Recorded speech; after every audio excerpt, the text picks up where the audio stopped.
El 15 de marzo de 44, a.C., Julio César es asesinado por un grupo de senadores romanos, apodados liberatores, liderados por Cayo Casio Longino y Marco Junio Bruto. Cayo Julio César, nació el 13 de julio, del año 100 a.C., fue político y militar romano del siglo I a.C.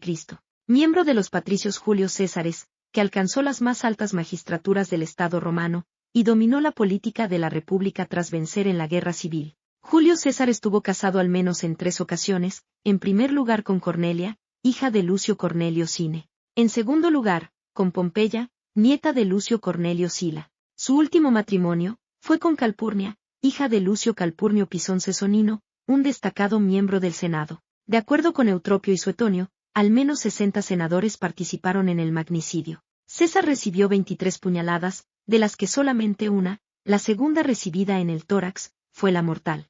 El 15 de marzo de 415, en Alejandría, Egipto, una turba cristiana enardecida, lapida a la filósofa, astrónoma, y escritora egipcio-romana, Hipatia. Nacida en Alejandría, entre los años 355 y 370, fue filósofa y maestra neoplatónica griega, natural de Egipto. Destacó en los campos de las matemáticas y la astronomía, miembro y cabeza de la Escuela Neoplatónica de Alejandría a comienzos del siglo V. Hipatia fue asesinada a los 45 o 60 años, linchada por una turba de cristianos. La motivación de los asesinos y su vinculación con la autoridad eclesiástica ha sido objeto de muchos debates. Sócrates Escolástico, el historiador más cercano a los hechos, afirma que la muerte de Hipatia fue causada por el patriarca Cirilo y la Iglesia de Alejandría.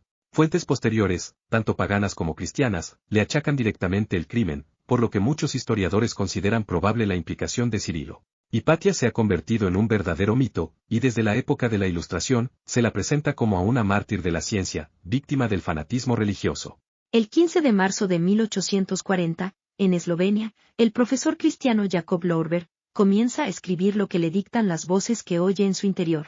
Nació el 22 de julio de 1800, fue un profesor, nacido en un pequeño pueblo de Eslovenia. A los 40 años, empezó a escribir lo que la voz interior le dictaba. Durante 24 años, escribió más de 30 libros, conocidos como la Nueva Revelación. El contenido de sus escritos explican diferentes campos del conocimiento humano, en donde se concilia la ciencia con la espiritualidad.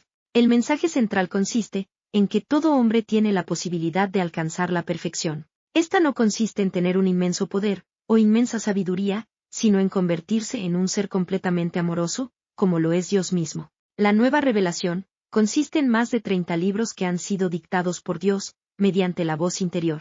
El Señor revela también sobre sí mismo, y sobre su encarnación sobre la tierra. Revela su nacimiento, infancia y juventud, así como sus 3 años de enseñanza pública. El 15 de marzo de 1913, en Montevideo, Uruguay, se funda el Club Atlético Defensor. Es producto de la fusión del Club Atlético Defensor, donde se practicaba el fútbol y baloncesto, que había sido fundado el 15 de marzo de 1913. Y el Sporting Club Uruguay, donde se practicaba el baloncesto y atletismo, fundado el 14 de septiembre de 1910.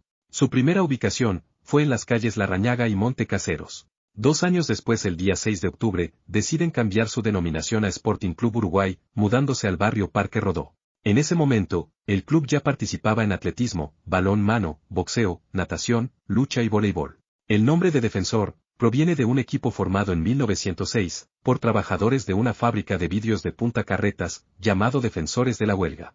En la liga, el Club Belgrano ya tenía camiseta verde, por lo que tuvieron que pensar otro color. Decidieron usar el color negro, con una franja verde o celeste, pero el único color, que no estaba registrado por ningún otro equipo de la liga, era el violeta.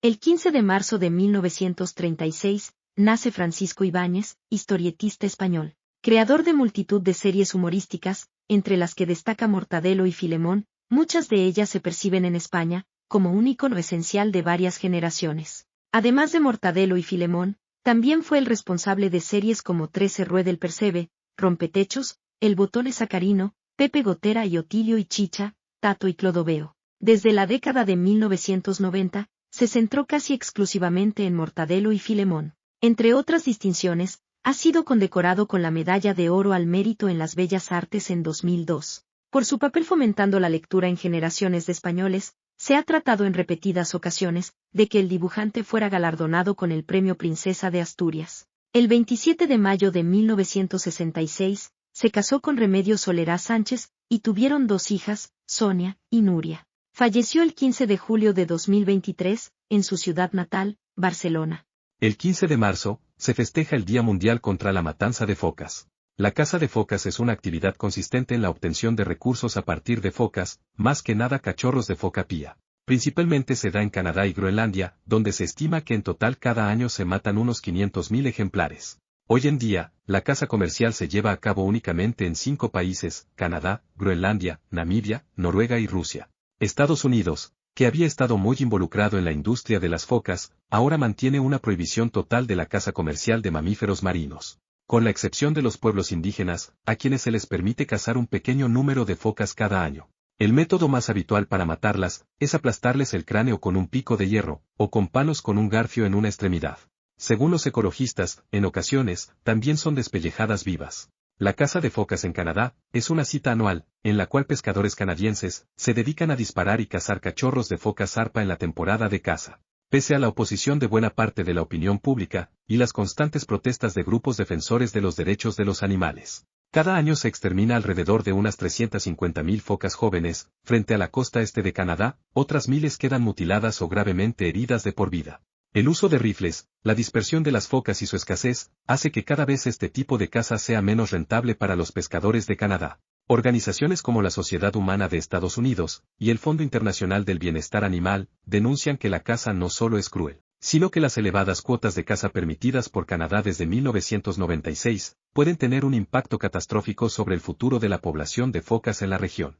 Solo entre el 2003 y el 2005, los pescadores canadienses han cazado al menos 1 millón de focas zarpa, algo más de una sexta parte de la población total en la costa atlántica canadiense. Además, argumentan que los animales cazados son los más jóvenes, por lo que el impacto de su desaparición se verá realmente en los próximos años. Los pescadores canadienses mataron a más de 39.000 crías de foca arpa el año pasado. Las autoridades canadienses, sin embargo, niegan que su gestión represente una amenaza para las focas arpa. En 2021, los cazadores de focas de Terranova y Labrador mataron al menos a 26.000 crías de foca arpa. Las poblaciones de focas zarpa en el Atlántico noroeste disminuyeron a aproximadamente 2 millones a fines de la década de 1960.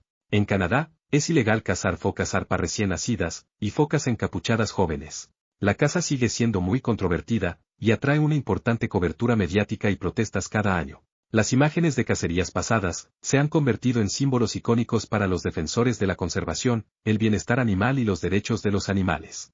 En 2009, Rusia prohibió la caza de focas zarpa de menos de un año.